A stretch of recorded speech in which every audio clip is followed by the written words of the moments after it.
Episode के start में वो लड़का कहता है, मुझे कोई परवाह नहीं, मैं तो तुम्हें बेचूंगा चाहे तुम्हारी मर्जी हो या ना हो। ये देखकर कैनल को बहुत गुस्सा आता है और वो जाकर उस लड़के को पंच मारते हुए कहता है, सीटों को मारने की तुम्हारी हिम्मत कैसे हुई। तभी उस घर में से एक लड़की बाहर आते हुए कहती है, तुम क्या कर रहे हो, आखिर तुम उसे मार क्यों रहे हो। तब हम देखते हैं कि ये दरअसल सीटों नहीं कोई और होती है। तब वो लड़की कहती है, ये मेरा पति है और हमारे बीच पर थोड़ा झगड़ा हो गया था, इससे तुम्हें कोई मतलब नहीं है। सीन शिफ्ट होता है और उस लड़के को दिखाया जाता है जिसकी चोट पर उसकी पत्नी मलहम लगा रही होती है। तब कैनियल के साथ आई हुई लड़की कहती है, इसका मतलब तुम वो नहीं हो जिनके बारे में ये पूछ रहे थे। तब वो लड़की कहती है, मैं मेडिकल स्कूल की ग्रेजुएट स्टूडेंट हूँ, ना कि यूजू कॉलेज की। तब कैनियल कहता है, मुझे माफ़ कर देना यार, मैंने जल्दी जल्दी में तुम पर हाथ उठा दिया। तब वो लड़का कहता है, कोई बात नहीं, हम तो बस ऐसे ही झगड़ा कर रहे थे, इसके लिए तुम्हें सॉरी मांगने की जरूरत नहीं है। तब उसकी वाइफ कहती है, तुम्हारा क्या मतलब है कोई बात नहीं, भगवान का शुक्र है कि तुम्हें ज़्यादा चोट नहीं आई, क्योंकि हमारे पास एंटी इन्फ्लामेटरी मेडिसिन नहीं है, अगर तुम्हें इन्फेक्शन हो जाता तो तुम मारे जाते। तब वो कैनियल की तरफ देखते हुए कहती है, और तुम्हारी प्रॉब्लम क्या है, तुमने बिना अपने क्लासमेट को देखे ही इसे पीटना शुरू कर दिया। तब वो लड़का कहता है, ऐसे मत कहो, उसे लगा था कि तुम उसकी क्लासमेट हो, इसलिए उसने ऐसा किया था। तब वो लड़की कहती है, ओके ठीक है, तुम दयालु और मैं मतलब भी अच्छी। तब वो लड़का कैनियल से धीमी आवाज में कहता है, मेरी वाइफ थोड़ी मतलबी लगती है पर वो बहुत ही दयालु इंसान है, इसलिए चिंता मत करो, वो तुम्हें माफ कर चुकी है। ये कमरा थोड़ा गंदा है, प्लीज हैव अ सीट। तब युवान कहता है, बुरा मत मानना, पर लगता है कि तुम दोनों एक दूसरे से प्यार करते हो, फिर तुमने ऐसा क्यों कहा कि तुम उसे बेचने जा रहे हो। तब वो लड़का कहता है कि यह बहुत लंबी कहानी है, मेरा नाम सन दाशेंग है और मेरे वाइफ का नाम वेंग यूकिंग है। हम इस गांव में कई महीनों पहले आए थे।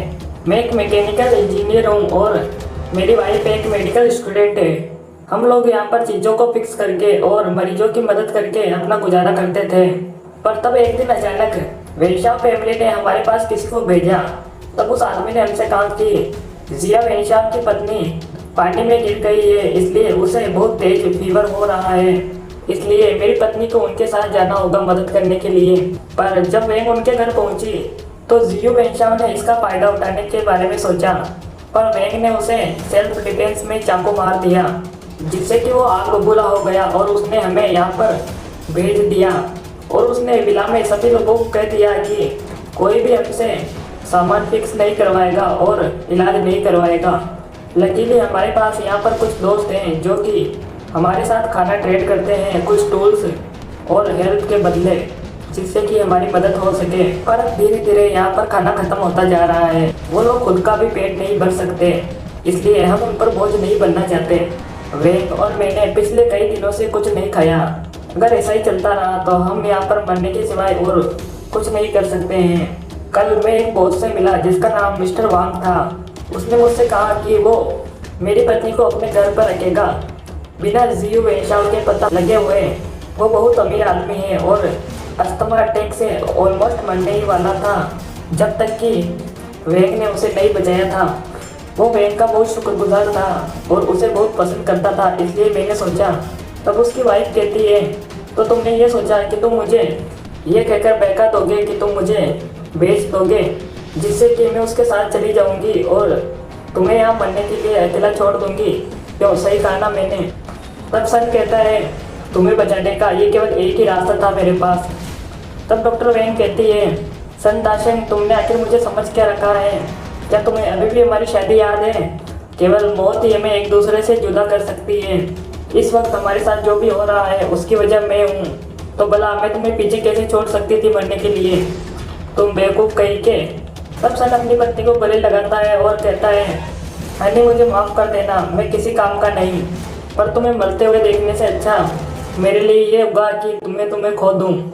तब कैनियल कहता है, पर एक बात मेरे समझ में नहीं आई, जियो वेंशाव एक शांत दिमाग वाला आदमी है, उसके पास कई रास्ते हैं तुम्हें वापस बुलाने के, तो फिर उसने तुम्हें यहाँ पर कैसे छोड़ दिया।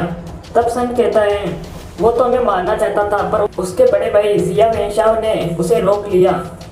मुझे लगता है ऐसा उसने इसलिए किया होगा क्योंकि वेंग यहाँ पर इकलौती ऐसी इंसान है जिसे दवाइयों की अच्छी नॉलेज है, इसलिए शायद उसे बैंक यूजफुल लगी हो।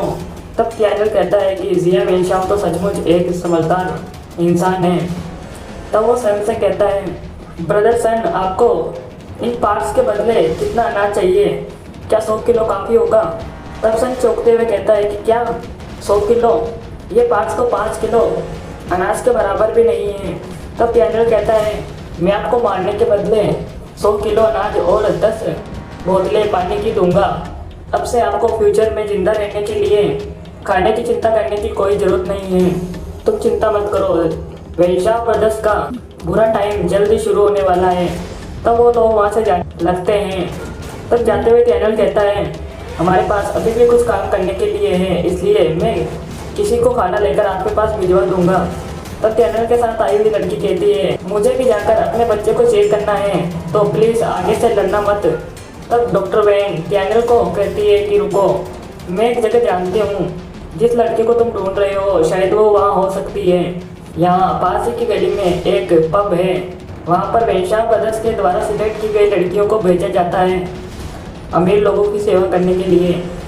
तुम लोग वहाँ पर जाकर चेक कर सकते हो। तब डैनियल के साथ आई लड़की कहती है, सन दाशन, तुमने सही कहा था, तुम्हारी पत्नी थोड़ी मतलबी लगती है पर वो बहुत दयालु इंसान है। तब डॉक्टर वैंग कहती है कि रुक जाओ, मेरे पति को मारने के लिए अभी मैंने तुम्हें माफ़ नहीं किया है। बस बिना किसी बात के मैं तुम्हारा खाना नहीं ले सकती। अगर तुम्हें तुम्हारी क्लासमेट वहाँ पर मिल गई फिर तुम्हारा हमारे ऊपर कोई एहसान नहीं रहेगा। तब डैनियल कहता है, इस जरूरी जानकारी के लिए आपका बहुत बहुत शुक्रिया।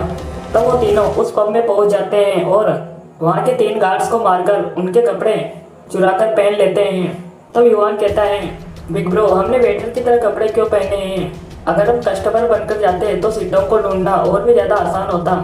तब डैनियल कहता है, हम अभी ह्यूमन मार्केट में नहीं हैं, यहाँ पर कई लोग हैं जो कि वेनशाओ फैमिली के दोस्त हैं। जिया वेनशाओ बहुत ही चालाक और शक्ति किस्म का आदमी है। अगर उसे पता लग गया कि हम यहाँ पर सीटों को खोज रहे थे तो फिर वो हम पर कभी भरोसा नहीं करेगा। तब चेन फेंग कहता है कि आपने सही कहा। तब डैनियल एक फ़ोटो निकालते हुए कहता है कि देखो, ये सीटों के, चलो अलग हो जाते हैं और उसे हर एक रूम में ढूंढते हैं। अगर वो तुम्हें मिल जाए तो मुझे ज़रूर बताना। तब वो लोग अलग हो जाते हैं और अलग अलग कमरे में ढूंढने लगते हैं। तब डैनियल एक कमरे में पहुंचता है और कहता है, सर, क्या आपको ड्रिंक्स और फ्रूट्स की ज़रूरत है? तो वो आदमी प्लेट डैनियल के ऊपर फेंकते हुए कहता है कि तुम्हें अंदर किसने आने दिया, यहाँ से बाहर निकलो। तब डैनियल कहता है, ये जगह तो सचमुच पागलों से भरी है। सीटोंग, आखिरकार तुम कहाँ पर हो? तभी वहाँ पर औरतें चलते हुए आती है। तब उनमें से एक लड़की कहती है, सिस्टर माओ, वो आदमी वापस आ गया, अब हम क्या करें? तब माओ कहती है, वो आदमी तो एक साइकोपैथ है, वो तब तक नहीं रुकता जब तक कि लड़की बेहोश ना हो जाए, इसलिए उसे कोई नहीं मिलना चाहता। तब वो दूसरी लड़की कहती है, पर वो मास्टर जिया का दोस्त है, हम उसे नाराज़ करने का खतरा मोल नहीं ले सकते। तब माओ कहती है, क्या ज़ॉम्बी काफ़ी नहीं जो ऐसे लोग और आ गए? अच्छा ठीक है, उसे रूम नंबर 1303 में भेज दो। अच्छा हुआ हमारे पास वो सीटोंग नाम की लड़की है और कोई उसे नहीं छेड़ सकता।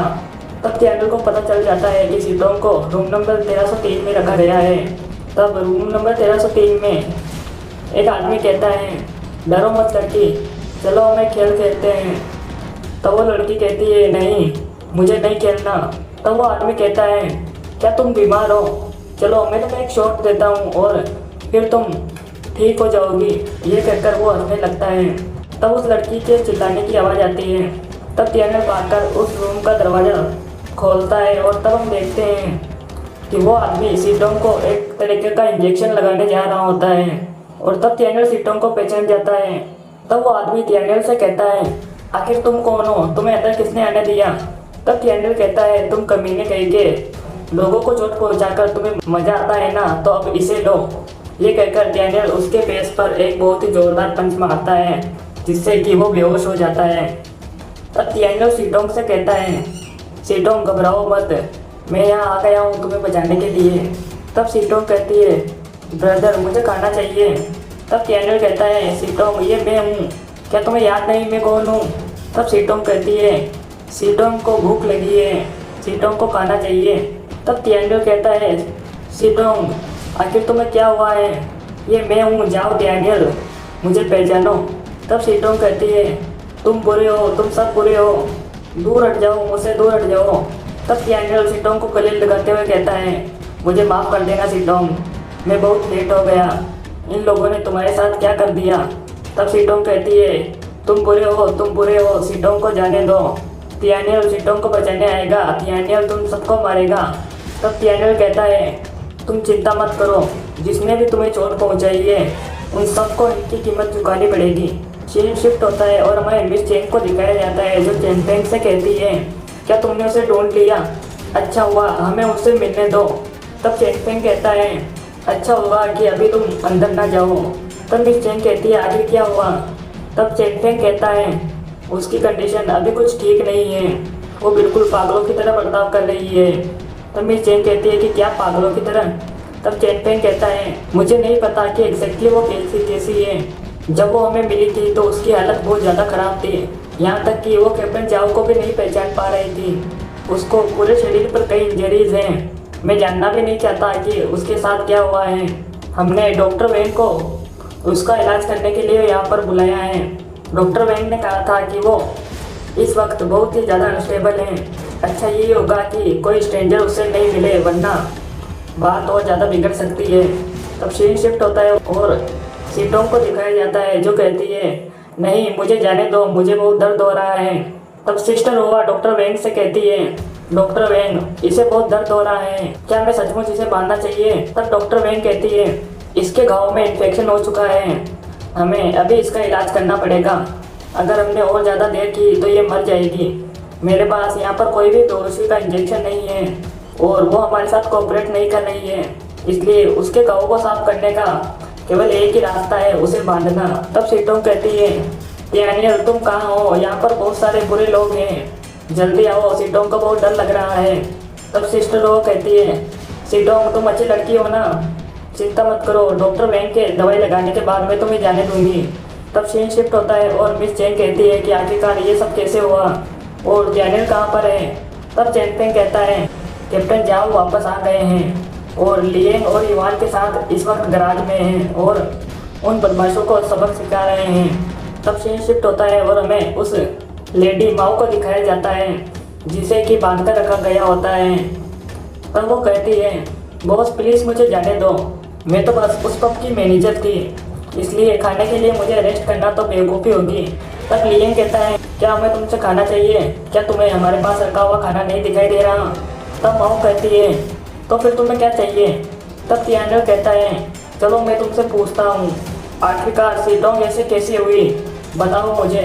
और इसी के साथ ये एपिसोड यहीं पर ख़त्म होता है।